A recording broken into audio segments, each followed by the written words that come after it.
Здравствуйте, дорогие друзья! Меня зовут Эльза, и сегодня я буду вашим экскурсоводом. Мы с вами находимся в уникальной экспозиции Национального музея Республики Калмыкия имени Пальмова «Степь как жизненное пространство». Территория Калмыкии – это настоящий музей под открытым небом. Как известно, когда-то давно Калмыцкая степь была дном Каспийского моря. Она примечательна тем, что имеет более 70 названий. Перед вами археологическая карта Республики Калмыкия. Она была составлена группой калмыцких ученых, доктором исторических наук Ачаргаряевой Марией Александровной, а также Кикеевым Эрни Анатольевичем. Нововведением нашей экспозиции являются сенсорные экраны, на которых вы можете узнать информацию о нашем регионе. Национальный музей предпринял попытку воссоздания знаменитого кургана «Три брата».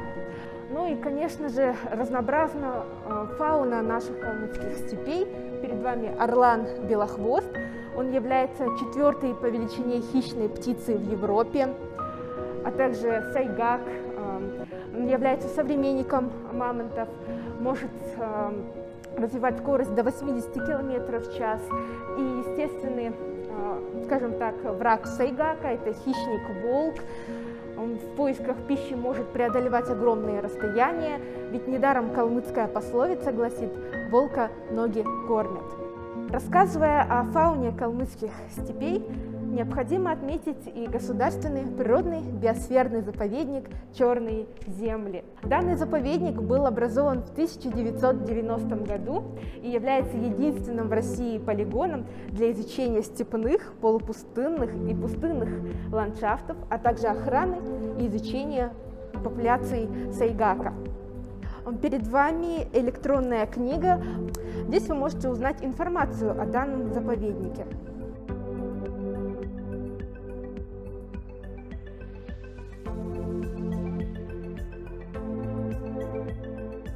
Начинали мы с вами экскурсию с археологической карты Республики Калмыкия, так давайте продолжим данную тему. Перед вами артефакты, которые были обнаружены на территории калмыцких степей. Это знаменитые реповидные сосуды, они вылеплены вручную. Нет абсолютно одинаковых сосудов, каждый из них отличается по форме и рисункам. А также под номером 3839 у нас курильницы. Они были своеобразной карточкой катакомбной культуры, являлись ритуальными сосудами и в них поджигали благовония. А также разнообразные наконечники, которые относятся к эпохе Золотой Орды. Обратите внимание на разнообразие наконечников. Каждый из них предназначался для определенного вида брони. У монголов были полые стрелы. Тысячи монгольских воинов выпускают стрелы вверх, и они образуют характерный свист. Это было своего рода мощным психологическим оружием.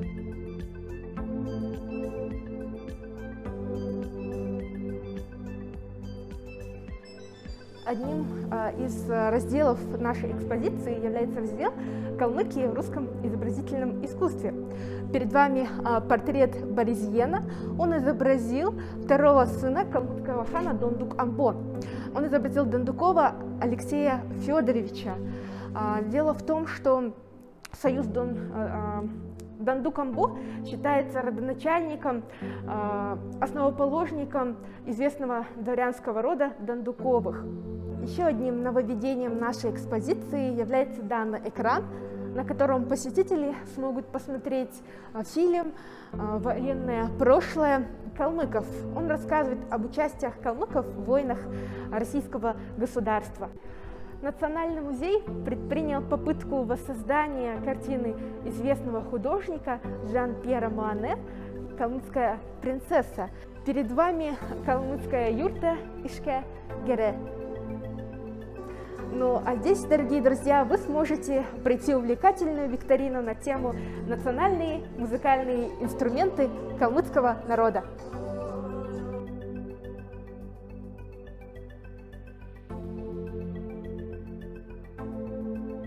Национальный музей Республики Калмыкия приглашает вас на новую выставку «Степь как жизненное пространство». Музей работает со вторника по воскресенье с 10 до 4, выходной понедельник. Посетить музей вы можете небольшими группами. до 5 человек. Посещая Национальный музей, помните о санитарных нормах, обязательно носите маски, перчатки и соблюдайте социальную дистанцию.